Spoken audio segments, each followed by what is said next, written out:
name is Melvin Valentine Jr., President of Valentine Communications, also the STEM Director at Neveda Partners, and I'm currently managing the Jackson Ave EDA grant for our community, Historic Westside.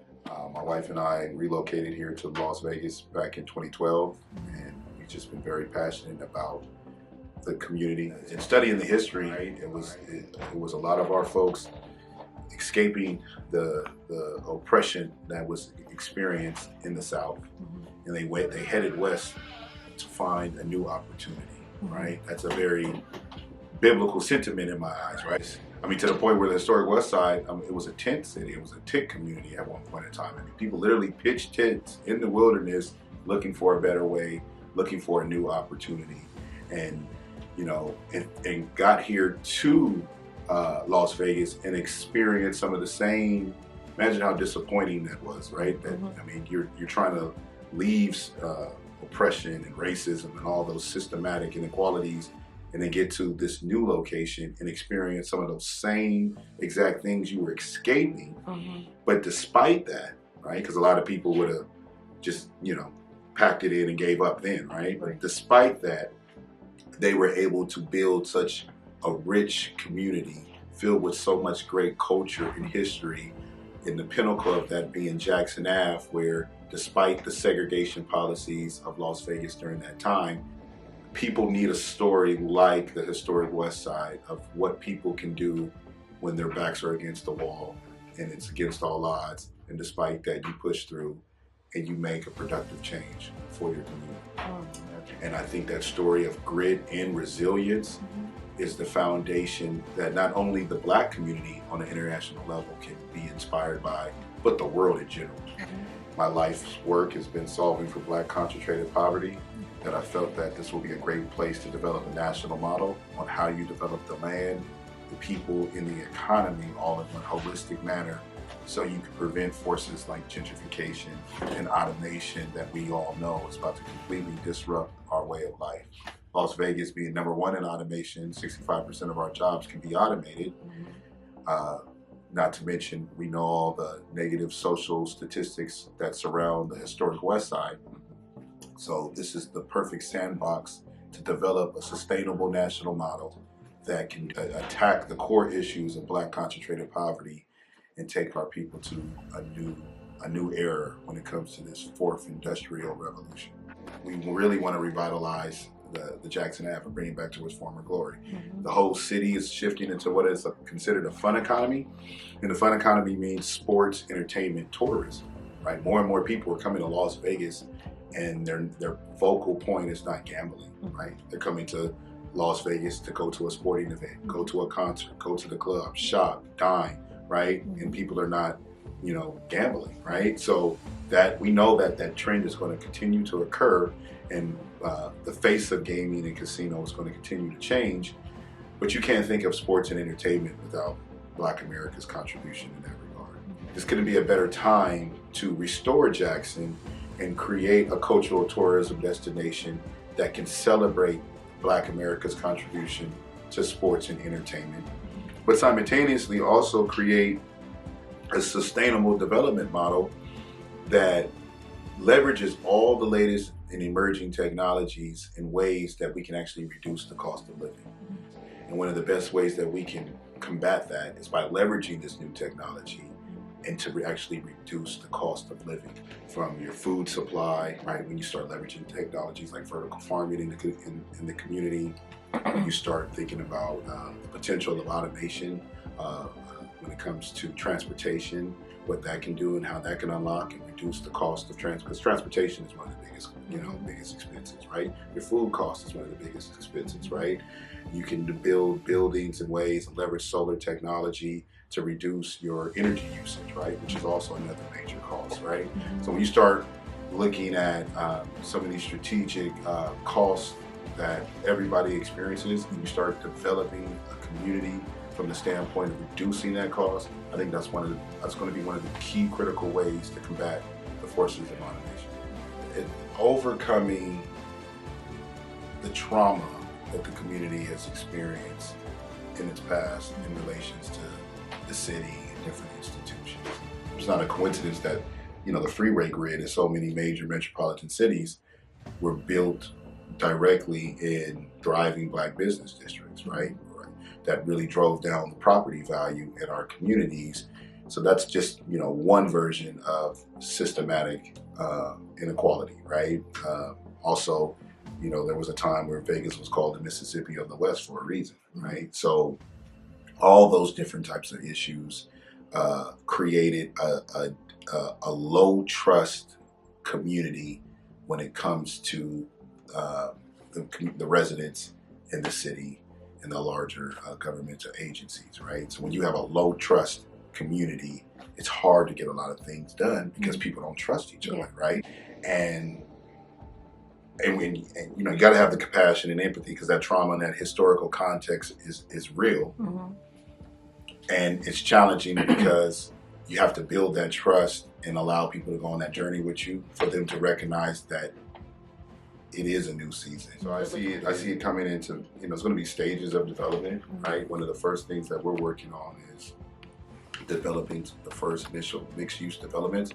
So the area has been zoned for mixed use, so commercial space at the bottom with residential space at the top, where we can go anywhere between like 4 to 6 stories. We need to get some more density into the community, and we need to be very strategic about what businesses are going to be on that commercial space.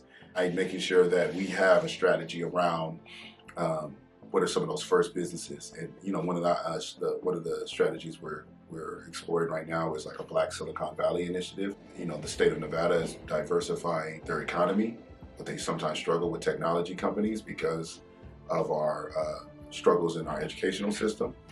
But if we really prioritize Black tech on Jackson, right, and really bake that into the culture, let's bring Wakanda to Jackson, right.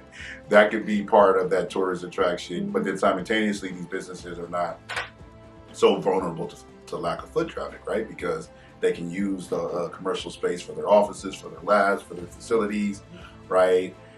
Simultaneously, the entertainment industry, right? We need to have as many studios and production and advertising, and so that media component is critical because the entertainment industry is coming more and more out here. Now we hear about Sony, we hear about Warner Brothers, we hear about all these different projects, and we need to make sure that we have those type of facilities right there on Jackson.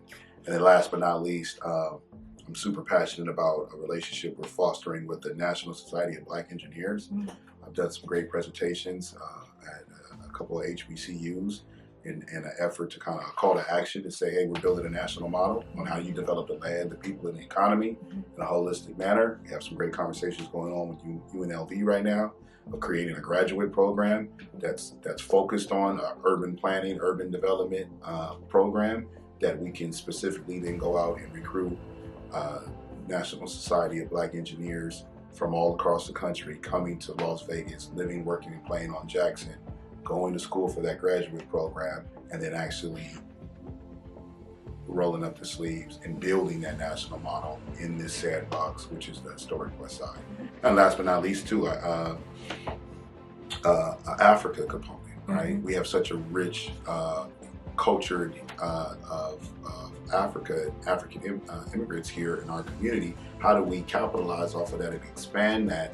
And how do we become a leader in regarding Pan-Africanism and building and strengthening the relationships between the continent and the Africans that are in the diaspora? So, and there's a precedent that's already been set where Governor Sandoval back in like 2018 went out to South Africa and was promoting the concept of Nevada needing to do business with South Africa. And our urban chamber went out on that trip too and really identified some of the strategic ways from a trade standpoint that our urban chamber businesses can work with South African businesses to create that whole international trade dynamic. So those are just some of the strategies of some of the communities that we can begin to import into our community, simultaneously ensuring that our local residents are connected and embraced. We know change is coming. We know other people are coming in, We just got to be very strategic on who those people are. What value do they bring to the table? What is their agenda and intentions for our community? And how do they help us preserve and enhance this rich cultural capital that we have here in the historic West Side? Because there's other forms of capital. Sometimes we, as the Black community, only see the financial capital. So we think that because we don't have money per se, we're poor or we're broke. And we got to get out of that paradigm because there's all different forms of capital. I'm super passionate about this concept because, for example, it's called being liquid, right? So you can have $2 million in the stock market.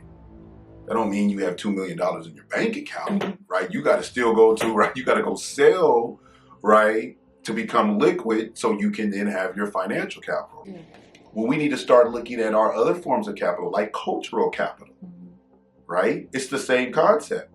So when I look at the historic West Side and the history and the culture, the traditions, I see millions of dollars of cultural capital that needs to be converted into financial capital. Does that make sense? And if we don't approach business from that standpoint, we have political capital. Let's talk about our political capital. We're in a swing state. So what does that mean? That means that out of things like 13 states that dictate who the president of the United States is going to be, and we're one of them. Okay, now what does that mean for this Black community? It means that your Black vote has international implications because this Black community, who they choose to vote for every 4 years, actually matters on an international level. And you can see it because the access to national power that we have in this community, right? I mean, for example, I opened up last Black History Month, I opened up for President Biden. If I was in Los Angeles County, I would not have, that's not even the equation, right? If some of these are right, but the access to political power this Black community have is tremendous, right? That's called political capital. How do we take those billions, that billions of net worth of political capital and translate that into some financial capital? Does that make sense? Another example of political capital that we have. Every year, do you know how many trade shows come to this community from all around the world? The future of work looks drastically different than the last 100 years of work. Well, in this new fourth industrial revolution, we're actually going back to what humanity knows, right? This 40-hour-a-week, 9 to 5, this is relatively new in a historical context. This has been about like a 100-year experiment. Because prior to that, you go back to like early 1900s, 90% of Americans were entrepreneurs. Well, how was that possible? Because most of them lived off the land. You lived off the land. And you, right? So that's why you were an entrepreneur. We're going back to that type of model. We're going to a techno-feudalism society where the land is the internet. I mean, that's the land. Yeah, let that kind of sink, right? Like the land is the internet, and you can sit on your land, right? You got to develop your land. That's why I talk about digital real estate, because the digital real estate, you can make a case is more valuable than the physical real estate. It's whole cities that you would say, I'd rather own Instagram than give me that whole city. right. Yeah. Think about how deep that is. You're talking ones and zeros. You're talking about something that lives in the ethereal cloud app, and you're saying that in itself is more valuable than actual land. And we know, so we take it for granted where we're at now in the world, because there's a limitation to how much physical land there is.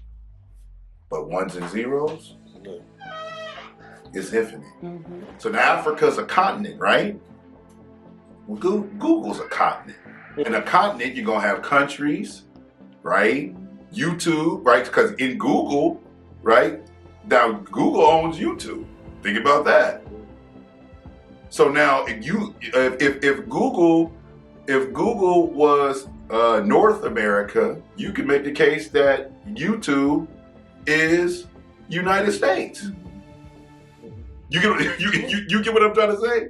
And now these channels, some of the biggest channels become states and cities. You see the parallel that I make, right? So now it's about you carving out your space, your digital real estate somewhere, right? So you can own some ones and zeros, some code, some digital real estate, and that's the future of work, right? It's having that paradigm shift, right? And understanding that we're going back to what we know, where it's about you having a particular set of skills, right? So it's going to be tough. It's going to be a tough transition for folks, but I think ultimately it could be a great thing if more and more of us understand what's going on. That's the key. There's going to be so many jobs that are going to be so human-centered that are going to require us as human beings just to understand the technology, right? And that's where the opportunity that I think our community, right? Because we already have that kind of creative, personal flair, human connection. We've built, a lot of different great businesses and industries around that personal touch. It's just now about us being able to understand the technology and articulate the technology, where I see a lot of the growth, a lot of the job growth, right? So you may not, the technology is coming to a place where it's doing, AI is going to be doing a lot of the technical work anyway. So now it's about you being creative and understanding the technology, how to leverage it, and then not simultaneously you being able to have the people skills to go out here and create the relationships to secure the contracts for your projects. And then building your teams so you're going to be able to do just that. Whether we like it or not, I say that the most radical thing Black America can do is be futurist. Understand this technology and plan out our own future. If we're going to sit here and rely on other cultures and other communities to plan out a future for us right now, we're going to miss the mark. So we have to be, the most radical thing we can do is be futurist, right? And with that being said, whether we like it or not, because we're number one in automation, we're up first. So we're going to build a national model. The question is that national model going to be what to do or what not to do? But we're going to set the bar. It's just what type of bar do we want to set? So we're in the final stage processes of launching our Jackson Street Alliance social media campaign, our website and all that. But our organization is called Jackson Street Alliance. More information is going to be to come as about how people can get involved. We're expanding our membership to more people in the community besides the landowners. We really wanted to get the legacy landowners at the table, the people that actually own land on Jackson, that had a connection to the history, right? To make sure that that vision, that purpose, that legacy that their family laid would be preserved in any and all strategies. And since we've been able to effectively do that in these first 9 months, and now we're going to be expanding our outreach to the broader community and all the different stakeholders that have an interest not only in Jackson but the larger community. So if they stay connected to the Harrison House and everything that's coming on, and down the line with the community, we'll be rolling out new initiatives on how to get involved.